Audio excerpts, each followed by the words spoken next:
बच्चों, कैसे हैं आप सब? मैं आशा करती हूँ आप सभी लोग स्वस्थ और प्रसन्न होंगे। आज हम हमारा पाठ धमा चौकड़ी चांद के संग को पढ़ेंगे और समझेंगे। धमा चौकड़ी मतलब मौज मस्ती चांद के साथ। तो आइए इस पाठ को हम विस्तार से पढ़ते और समझते हैं। यह है पाठ 13, धमा चौकड़ी चांद के संग। आसमान में चांद था, चंदा मामा वाला चमचम करता हुआ। चांद पर 2 देवदूत थे। देवदूत नहीं जानते? देव ईश्वर के भेजे हुए नन्हे मुन्ने बच्चे जिनके छोटे छोटे पंख होते हैं। देवदूतों का मतलब क्या है बता रहा है? छोटे छोटे बच्चे जिनके पंख होते हैं। और उन्हें किसने भेजा होता है? उन्हें ईश्वर यानी भगवान ने भेजा होता है।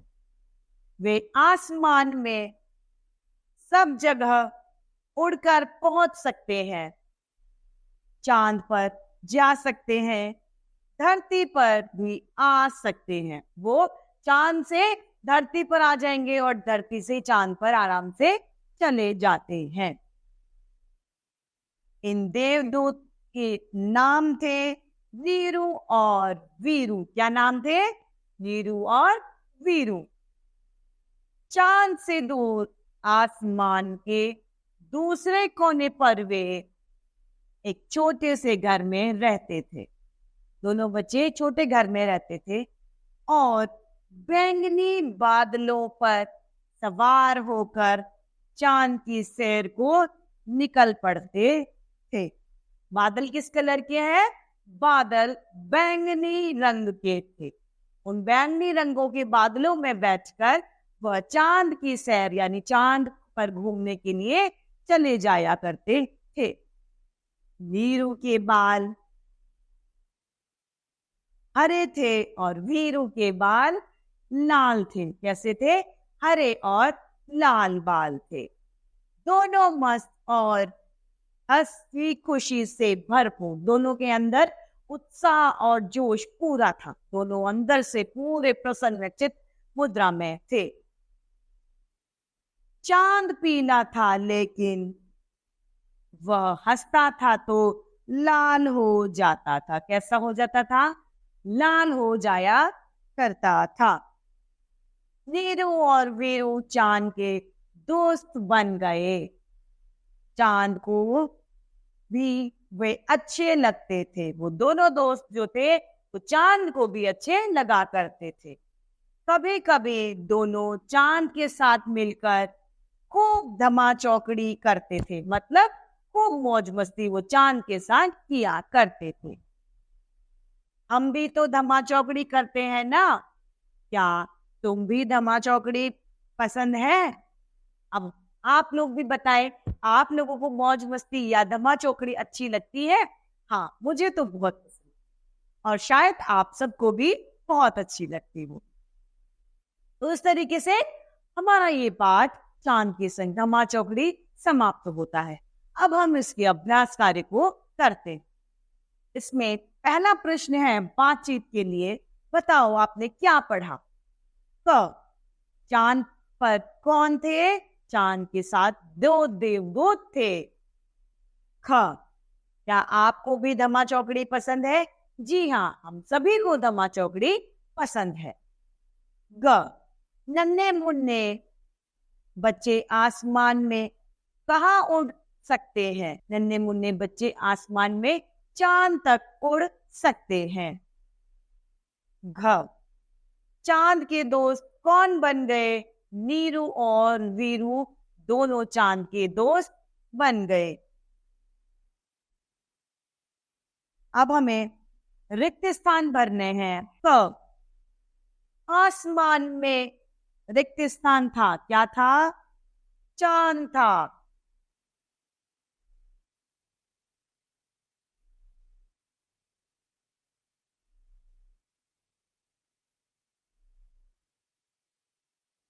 आसमान में चांद था।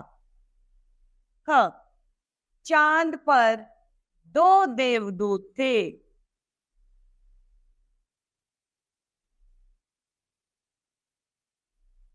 ग, देवदूतों के नाम नीरू और वीरू थे। हाँ, नीरू के बाल हरे थे। नीरू के बाल हरे थे।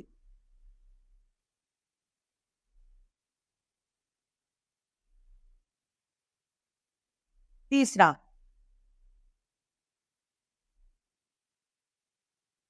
आसमान में कौन था? आसमान में चांद। वह देवदूत, दो देवदूत थे।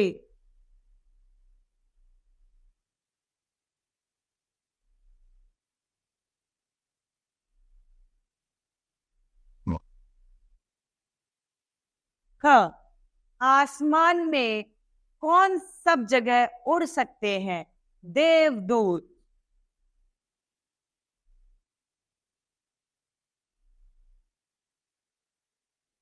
ग, देवदूतों के नाम क्या क्या थे?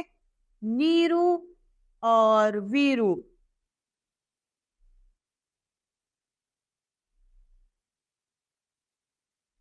हाँ, नीरू वीरू कहाँ रहते थे? एक छोटे घर में, आसमान के दूसरे कोने में छोटे घर पर रहते थे।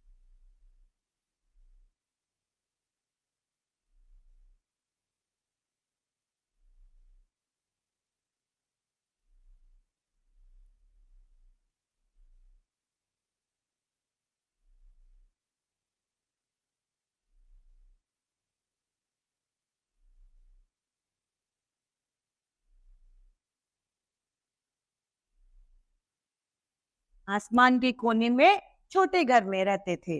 ड, चांद कब लाल हो जाता है? चांद के दोस्त कौन थे? चांद हंसते समय लाल हो जाता है।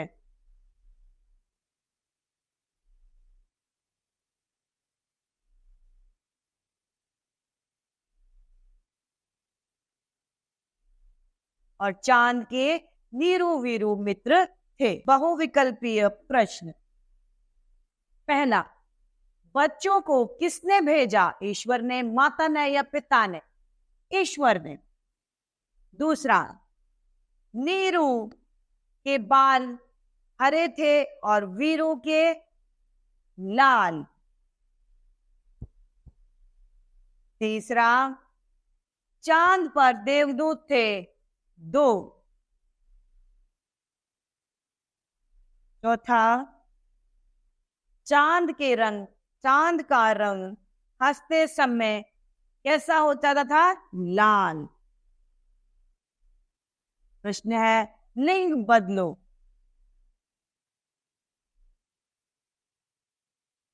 चांद का चांदनी।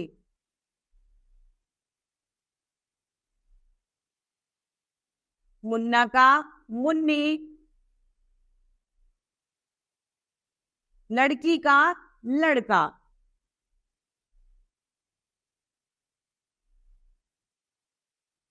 चाचा का चाची। माता का पिता। दादा का दादी। प्रश्न दूसरा है, विलोम शब्द लिखो, मतलब उल्टा। आसमान का धरती।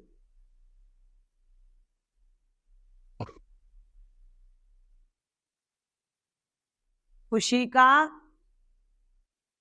दुख।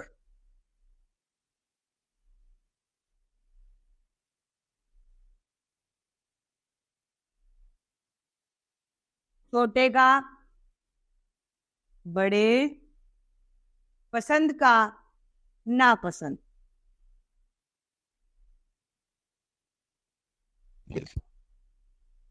प्रश्न तीसरा है, सही के सामने गोला बनाइए।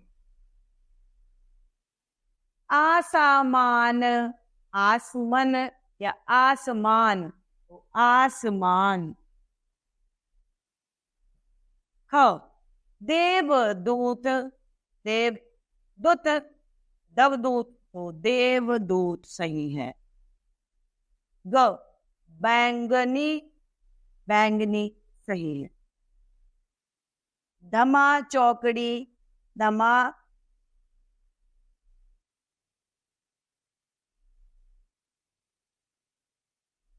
सही। सही जोड़े बनाने हैं प्रश्न 4 में हमें।